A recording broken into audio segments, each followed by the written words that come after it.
In the moment when the night grows silent and your breath becomes as light as mist, allow me to guide you into these meditative tales, where every sound, every speck of dust, every faint glimmer carries a hidden teaching meant only for those who are willing to listen deeply. There, within the mystical hush of mountains and the quiet breathing of the universe, our stories begin. South of the Shale Ridge Mountains flowed a strange river known as Echo River. Locals said that anyone sitting by it on a quiet night wouldn't hear the water at all.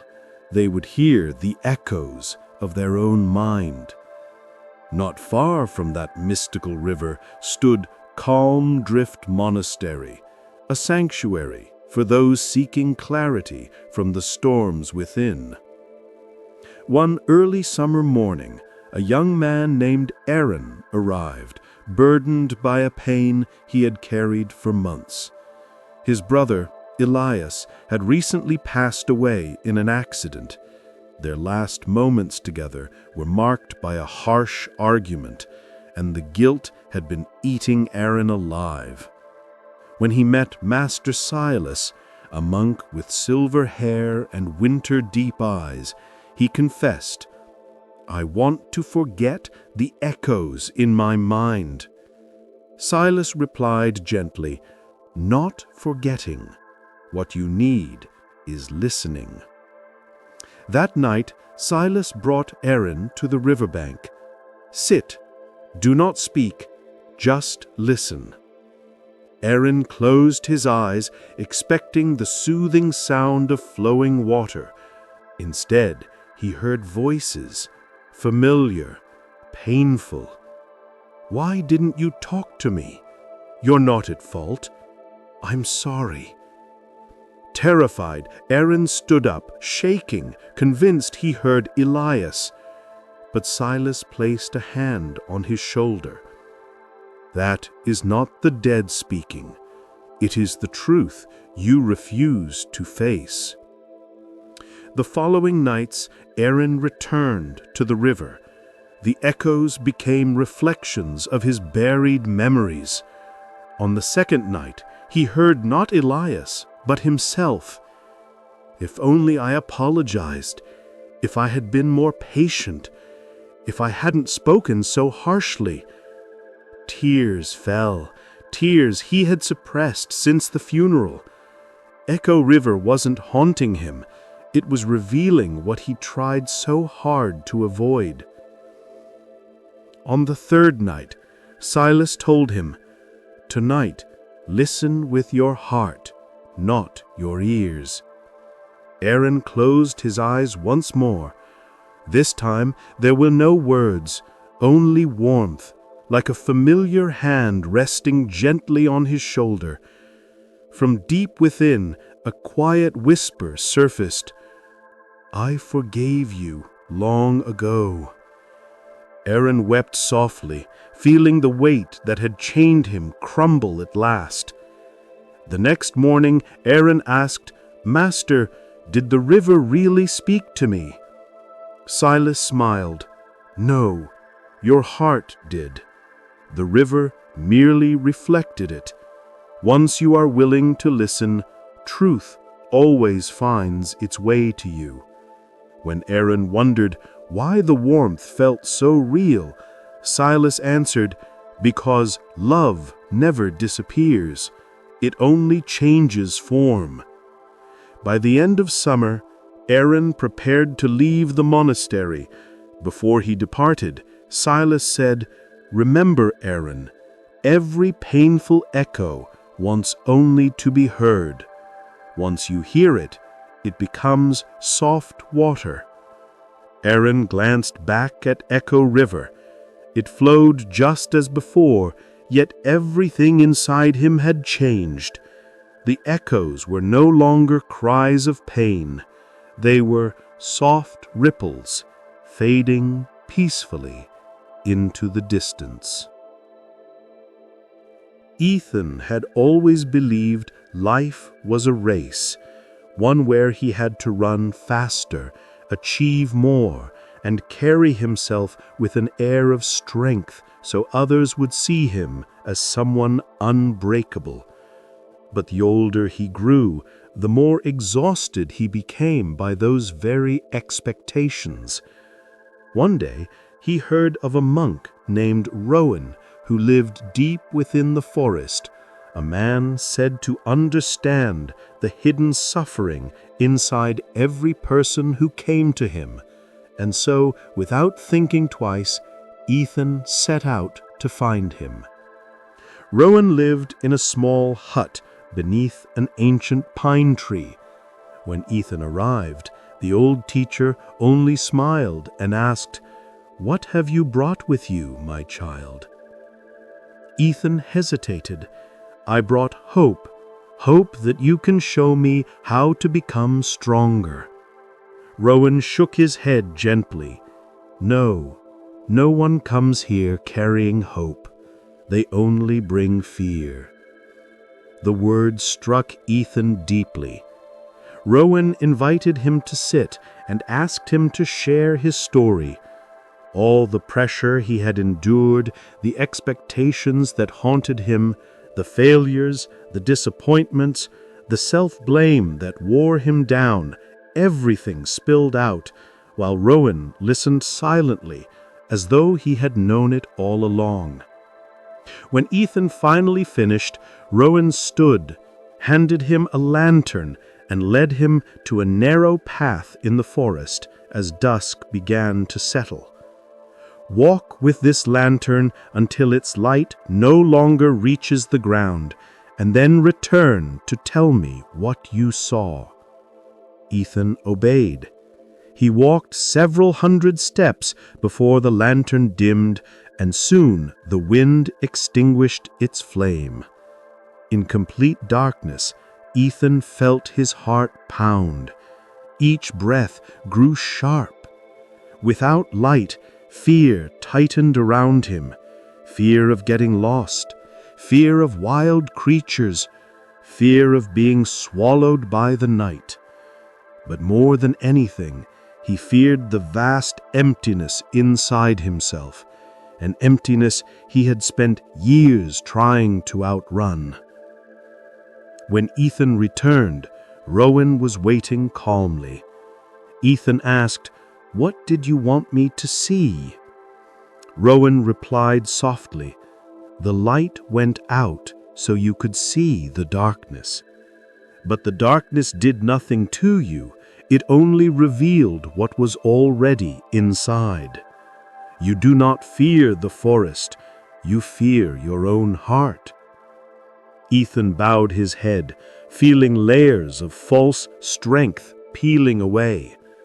You wish to be strong, but strength gained by running from fear is only another form of fear.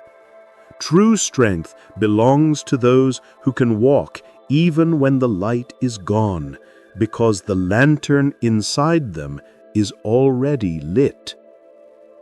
In the days that followed, Ethan remained in the forest to learn from Rowan. He practiced observing his breath, watching thoughts drift in and out like clouds. Whenever anxiety arose, Rowan simply said, "You do not need to push it away. Just look." Slowly, Ethan realized fear grows only when we resist it. When we face it directly, it dissolves like mist. Before Ethan left, he asked, "Master, what have I learned?" Rowan smiled. "You learned what few people understand. You do not need to be the strongest person. You only need to be the truest version of yourself." And so, as Ethan walked away from the forest, his steps felt lighter than they ever had, not because the path was easier, but because the darkness inside him was no longer something he feared.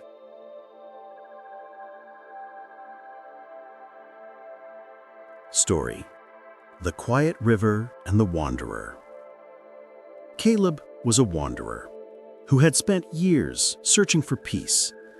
He was tired of broken relationships, unfinished plans, and hopes for a better life that never seemed to become real. One afternoon, while passing through a valley, he came across an unusually calm river. Its surface was so still that it reflected the sky like polished glass. Beside it sat an old monk named Alden. Caleb bowed respectfully and asked, "Master, how can I find the kind of peace this river has?" Alden smiled gently. "And why do you want peace?" Caleb pondered for a moment. "Because my life is full of troubles." Alden shook his head. "People seek peace only when they're afraid to face their troubles. Peace is not meant to help you run away. It helps you look directly." The old monk handed Caleb a smooth stone. "Throw this into the river." Caleb tossed the stone. Ripples spread across the surface in widening circles. "What do you see?" Alden asked. "The water was disturbed," Caleb replied. Alden nodded. "Yes, but only briefly. No matter how many stones you throw, the river always returns to stillness. It does not resist, it simply receives and lets go." Caleb sat by the river for hours. When the wind blew, the surface rippled. When the wind died, the water settled again. The river never blamed the wind for its movement, nor did it cling to stillness with pride. It simply flowed as it was. Alden spoke quietly. "Humans suffer because when life is calm, they try to cling to it, and when life shakes, they try to fight it. But both calmness and disturbance are part of the same existence. Like this river, it is peaceful not because there are no ripples, but because it does not hold on to any ripple." Over the next few days, Caleb practiced sitting by the water, observing his emotions rise and fall like small waves. He realized he did not need everything to go his way. He did not need to be perfect. He only needed not to follow every ripple his mind created. One morning, Alden asked, "Do you understand what peace is now?" Caleb smiled. "Yes. Peace isn't the absence of ripples. It's knowing that every ripple will eventually fade." Alden nodded with satisfaction. "Then you are ready for your journey." Caleb continued his travels. Though the road ahead remained uncertain, he felt a deep stillness within him. Silent, spacious, like the river's surface after the wind had passed.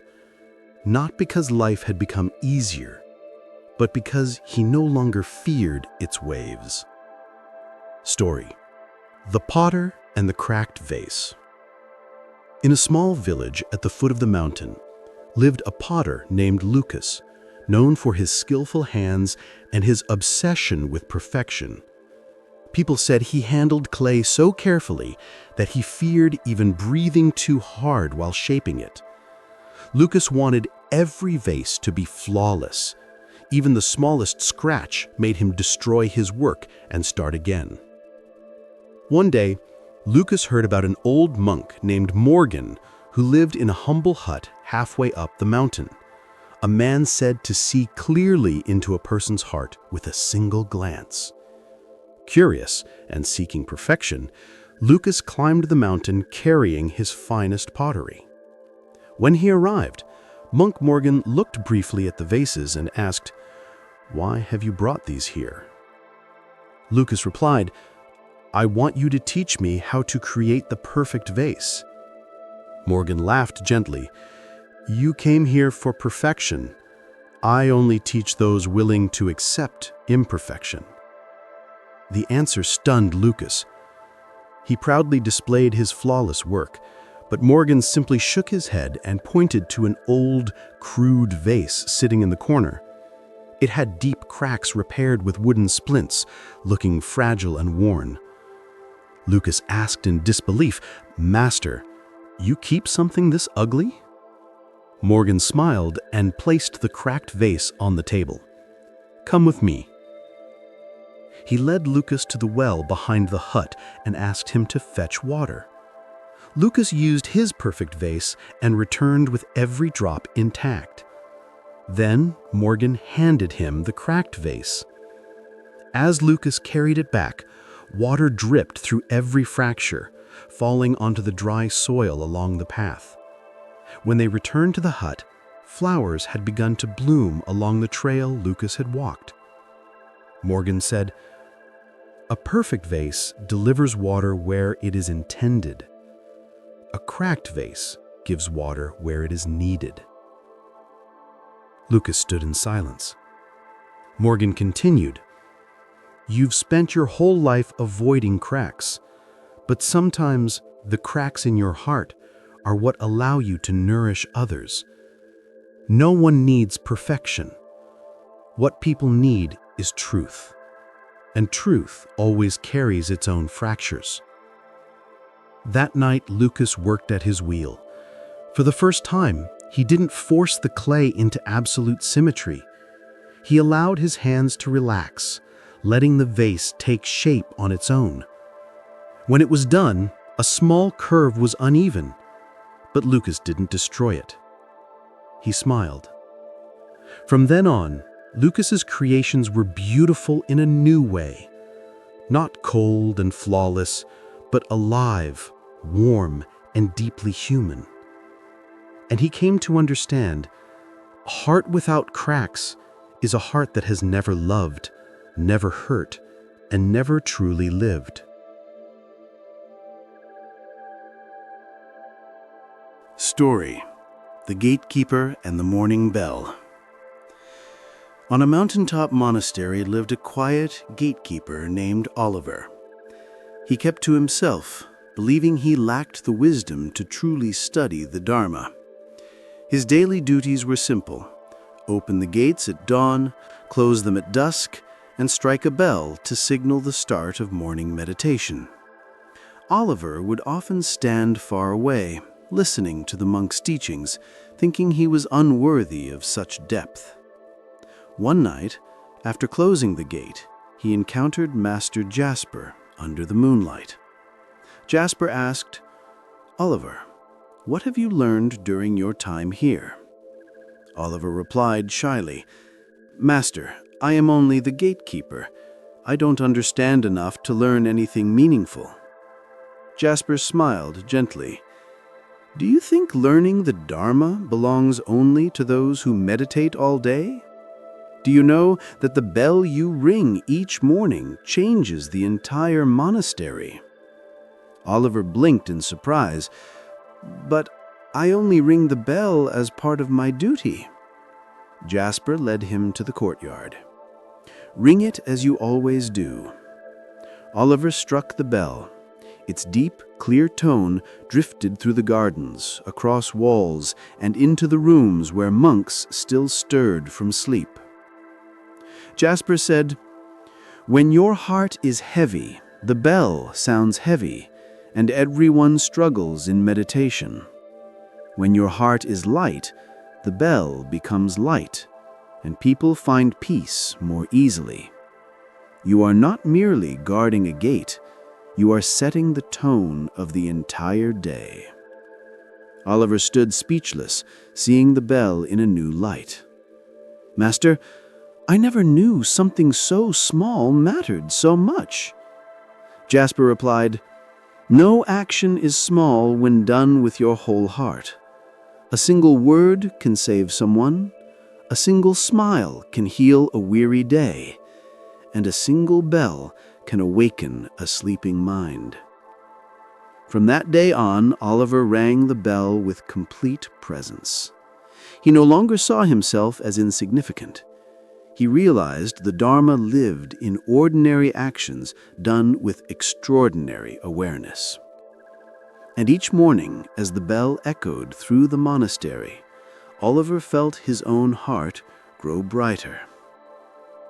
Story: The Wanderer and the Wind Lantern. Across a vast plain where the wind never rested, lived a wanderer named Adrian. He was known for constantly asking, "How can I keep my heart steady when life blows like a storm?" He traveled far and wide seeking an answer, but no teacher seemed able to ease his confusion. One day, he heard about a monk named Elias, who lived on the edge of a valley where the wind roared day and night. Elias had no house, only a small tent that swayed in the wind. Curious, Adrian sought him out. "Master," he asked immediately, "how do I keep my heart firm against the storms of life?" Elias did not respond. Instead, he handed Adrian a delicate paper lantern tied to a thin string. "Take this lantern to the hill ahead. If you can keep the flame alive when the wind is strongest, I will answer your question." Adrian climbed the hill. The wind whipped fiercely. He tried shielding the lantern with his hands, his coat, even his whole body, but the gusts were too strong. The flame died instantly. He returned defeated. "Master, it's impossible." Elias smiled. "Impossible for one who holds the lantern that tightly." The monk handed him a slender bamboo stick. "Hang the lantern from this, then try again." Adrian returned to the hill. The wind was just as wild, but now the lantern danced with it, swaying, bending, rising, yet its flame remained alive. Because it moved with the wind, it no longer fought against it. Elias said, "You hold your heart the way you held the lantern, with fear. The heart is not meant to be gripped. Let it move, let it sway, let it breathe with life, and its light will not go out." Adrian sat quietly, realizing that resistance had been his suffering. Life's wind would always blow. What mattered was not staying still, but not breaking. Elias placed a gentle hand on his shoulder. A steady heart is not a still heart. A steady heart is one that knows how to sway without falling. And for the first time, Adrian felt the wind pass through him without shaking his peace.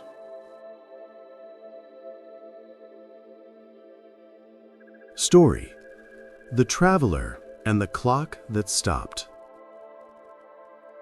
One autumn afternoon, as leaves spiraled in the soft wind, a traveler named Ethan arrived at an old temple on a hilltop. Ethan was a man constantly racing deadlines, his notebook filled with schedules, and every passing minute felt like something chasing him from behind. He came to see Master Rowan, a monk rumored to live outside of time. The rumor fascinated Ethan, for he believed nothing could escape time. Entering the small hut, he bowed and spoke directly. "Master, I want to learn how to control time. I want enough time to do everything." Rowan pointed to an old clock on the table, its hands frozen still. "What do you see?" Rowan asked. "A broken clock." Rowan smiled. "Or maybe it is simply resting." The answer puzzled Ethan. Rowan handed him the clock and said, "Take it down the valley. Don't fix it, don't wind it, just keep it with you for one day." Unsure but obedient, he went down the hill. Without the clock working, he felt uneasy, stripped of the very thing that organized his life. He didn't know the hour, didn't know if he was late, didn't know how long each task took. By the stream, he found an old woman struggling with a broken bamboo basket. He would have normally hurried past, but with no running clock, no deadline, no ticking, he had no excuse. He stopped and helped her. "Such a lovely day," she said warmly. "No harm in moving slowly." Further along, Ethan saw children chasing butterflies. "Sir, will you play with us?" one asked. He would have declined, no time. But today, the silent clock felt like a soft nudge. He played with them and felt a forgotten joy return. At sunset, Ethan returned to the temple. "Did you accomplish much today?" Rowan asked. "No, Master, but I felt peaceful. I felt the moments stretch open." Rowan placed the stopped clock on the table. "You sought to master time, not knowing time already mastered you. Only when the clock stopped did you start living, rather than chasing minutes." Then Rowan said softly, "Time never runs out for those who are truly present." That night, Ethan slept without setting an alarm, for the first time in years. Story: The Sound Inside the Dry Leaf. Deep in a secluded forest lived a young woodcutter named Aaron, known for his fiery temper. Even the smallest inconvenience ignited his anger. Each time he felt frustrated, he would swing his axe violently at the trees. Villagers said the sound of his chopping was like a man fighting the entire forest. One day, Aaron met Master Elias along a mountain path. "You carry too much anger," Elias said. "Isn't it heavy?" Aaron laughed. "Anger makes me stronger." Elias said nothing more. He handed Aaron a dry leaf and told him, "Carry this leaf with you for one day." Aaron agreed, though he didn't understand. The leaf was so light he barely felt it. That night, while preparing his fire, a gentle breeze blew, causing the leaf to fall. Aaron picked it up, but it crumbled instantly into dust between his fingers. The next morning, he brought the broken bits to Elias. "Master, why give me something so fragile?" Elias said softly, "You say anger makes you strong, yet your heart is like this leaf, fragile enough to break with the slightest touch. True strength is not found in breaking, but in not breaking." Elias led Aaron to a flowing stream. He dropped several dry leaves onto the water. The current was strong, but the leaves did not shatter. They simply drifted gracefully. "Do you see?" Elias asked. "A leaf on the water does not resist the river. It flows with it, and so it does not break. Your anger stems from resisting everything around you, and in resisting, you hurt only yourself." Aaron fell silent. He realized he had always believed the world was attacking him, when in truth he had been attacking the world. From that day onward, whenever anger arose, Aaron sat by the stream and let leaves float past him. Slowly, a new kind of strength grew within him, a softness that endured far longer than any fierce swing of an axe. Elias said to him during their final meeting, "The strong are not those who shout the loudest. The strong are those who can hear the softest sound, the sound within themselves. Story: The Hunter and His Shadow. In a remote mountain region lived a hunter named Daniel, known for his fearlessness. No animal frightened him, but there was one thing he secretly avoided: his own shadow. Since childhood, whenever night fell, his shadow stretched long and distorted on the ground. It felt like something silently watching him. That fear pushed Daniel to hunt even more, as if proving he was stronger than anything. One night, he met Master Alaric sitting under the moonlight. The trees cast countless overlapping shadows. "Where are you rushing to?" Alaric asked. "I'm chasing a beast," Daniel replied. Alaric glanced at Daniel's shadow trailing behind him. "It seems the thing you're chasing is the same thing chasing you." Daniel frowned. "What do you mean?" Alaric pointed to the ground. "You carry someone you refuse to accept." Daniel looked down at his dark shadow. His face stiffened. Alaric said, "You can never outrun what you're afraid to face." He handed Daniel a small oil lamp. "Come with me." They walked deep into the forest. Alaric placed the lamp on a rock, and Daniel's shadow flickered across the stone. "What do you see?" "My shadow, sometimes near, sometimes far, sometimes big, sometimes small." "That is how your fear behaves," Alaric said gently. "When you run, it chases. When you face it, it becomes nothing but a shadow." Daniel sat down, staring at the dark outline.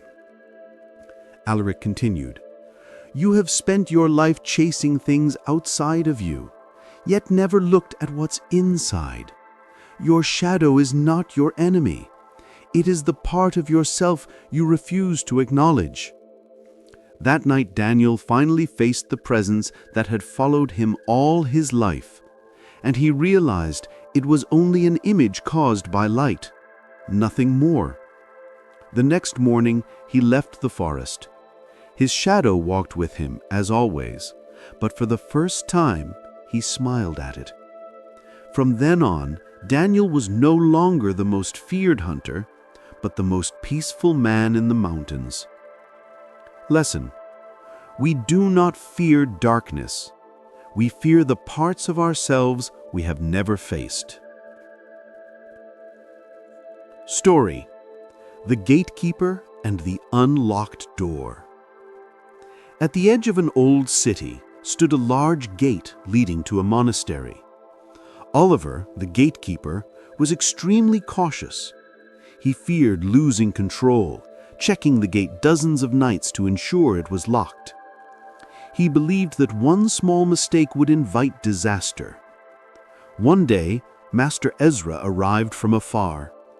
Seeing Oliver anxiously testing the lock, he asked, "What are you guarding?"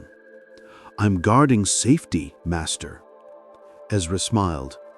"Or perhaps you are guarding your own fear." Oliver was confused. Ezra said gently, "Tonight, do not lock the gate." "That's impossible! What if someone dangerous enters?" "Just try once and observe." That night, Oliver kept watch. The gate remained open. He imagined countless dangers, but nothing happened. Only the wind passed through, leaves fell softly, and insects whispered in the grass. At sunrise, Ezra returned. "Anything happen?" "No, nothing," Oliver said in disbelief. Ezra placed a hand on his shoulder. "For years, you were not guarding the gate. You were guarding your own fear." He led Oliver to a small door near the monastery. "Open this." Oliver pulled gently, and the door opened, instantly. Oliver said, "Master, it wasn't locked at all." It hasn't been locked for years, but you never tried. Your fears are the same. They are doors closed only in your imagination." Oliver stood in silence. Ezra continued, "There is a door in your heart you have never opened. When you do, you will see no one is waiting to harm you." That day, Oliver was no longer the fearful gatekeeper. He became the one who welcomed visitors with calm and openness.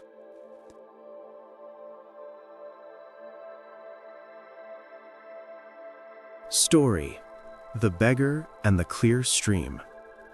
At dawn, when the sunlight had yet to break through the mountain mist, a young beggar named Evan walked slowly along a dirt path toward the ancient Hidden Moon Temple.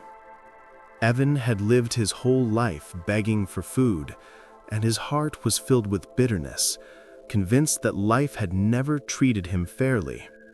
Last night's storm washed away his only possession, a small cloth bag. Despair wrapped around him like a cold shadow, and with nowhere else to go, he sought the wisdom of Master Rowan, a monk rumored to help people see into their true selves. Master Rowan was sweeping fallen leaves when Evan arrived. Without raising his head, he asked gently, "What is it you seek, my child?" Evan replied, frustration heavy in his voice, "I want peace. I want to escape misery." The master handed Evan an old, faded mirror. "Look into this, and tell me what you see." Evan saw his gaunt face and eyes full of resentment. "I see a suffering man," he muttered. Master Rowan nodded. "You suffer not because of life, but because you cling to your suffering."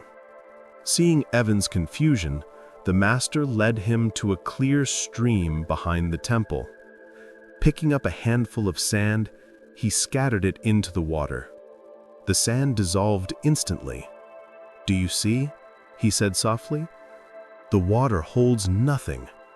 Pain comes and goes, but you cherish it like treasure." Evan sat in silence. The master placed a hand on his shoulder. "Stay here for one day. Watch the stream.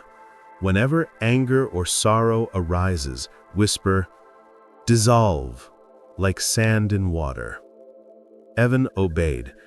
He spent hours beside the flowing water. At first his heart was restless, but the constant murmuring of the stream slowly quieted him. He realized that the injustices he carried were merely events, nothing more. They did not cling to him, he clung to them. At sunset, Evan returned to Master Rowan. "Master, I understand now. I don't need peace from the world. I just need to stop holding on to what hurts me." The master smiled warmly. "Then you have found the greatest treasure of all, the freedom of your own mind." Lesson: pain comes not from life itself, but from the weight we refuse to release. When the heart learns to flow like a clear stream, peace naturally arises. Story: The Lantern in the Storm. A young sailor named Liam was well known along the coast for his exceptional skill and for his unmatched arrogance. To him, success came from sheer strength, and he firmly believed that nothing could defeat him as long as he remained bold. One summer afternoon, however, a violent storm struck as Liam sailed home from the marketplace. The wind tore through the sea.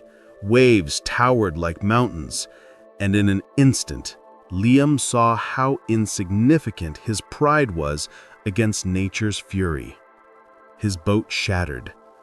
Liam drifted through the night, clinging to life, until the tide carried him to a tiny island where a small hut and a flickering oil lantern waited. The hut belonged to Master Alden, an old monk living in solitude. Seeing Liam exhausted, Alden tended to him with care. When Liam awoke, the storm had passed. He asked the monk, "I'm strong. Why did the storm defeat me?" The master smiled gently. "You were not weak. You were simply fighting the storm with pride, not with wisdom." To teach him, he handed Liam a small lantern. "Tell me, why didn't this lantern extinguish during the storm last night?" Liam studied it and replied, "Because you placed it inside a glass shield." The monk nodded. "Yes, a flame cannot confront the wind directly. It survives through humility, knowing it is small, so it shelters where it must."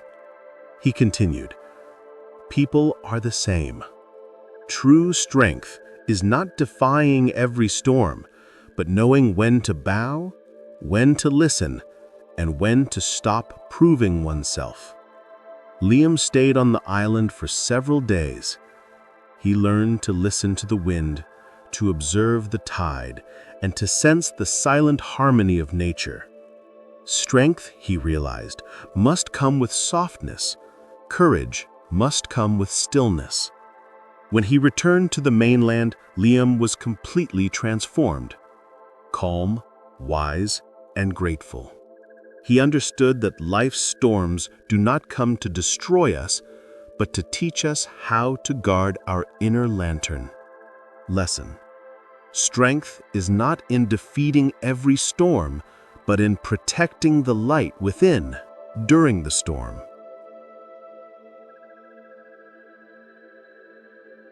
Story: Nathan's Final Journey. Nathan was a young scholar widely admired for his sharp intellect, eloquent speech, and ability to silence any debate. People often gathered just to hear him speak, and many believed he was destined to become one of the greatest minds of his era. Yet deep within, Nathan carried a silent heaviness, a quiet ache he could neither name nor chase away. The more knowledge he gathered, the more hollow he felt inside.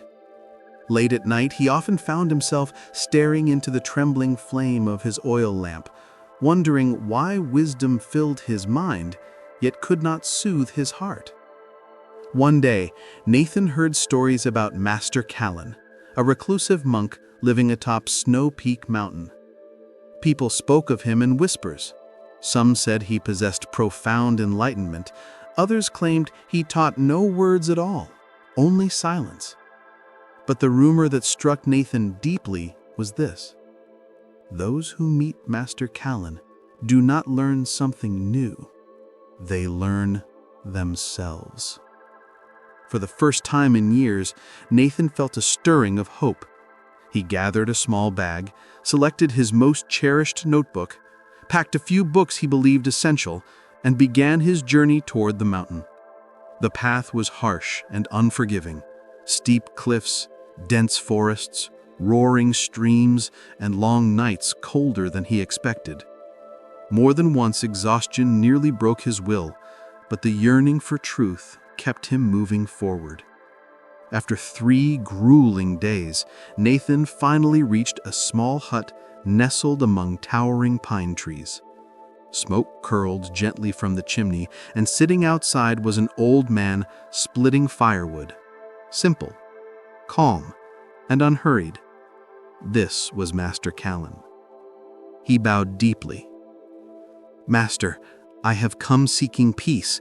My mind is full, but my heart is troubled. Please teach me." Master Callan looked directly into Nathan's eyes. The gaze was neither warm nor cold, just utterly clear, as if nothing could be hidden from it. Nathan waited for a reply, but the master simply gestured for him to come inside. The hut held almost nothing: a straw mat, a small fire, a table, and a single clay bowl. Master Callan filled the bowl with water and handed it to Nathan. "Drink." Nathan obeyed, still unsure what lesson was being offered. Master Callan then said calmly, "You carry too much. How can anything enter when you leave no space within yourself? Nathan opened his notebook, intending to write down this teaching, but Callan gently pressed his hand over it and shook his head. Do not write. Look. He placed an empty cup on the table and began pouring water into it. Nathan watched as the cup filled, then overflowed, water spilling across the wooden surface. Master, it's full. It can't take more. Callan stopped pouring and said softly, Then why do you keep pouring knowledge into yourself every day when your heart has never opened enough to hold it? Nathan felt as if those words pierced straight through him. For the first time, he realized he had been collecting knowledge to protect himself from feeling lost.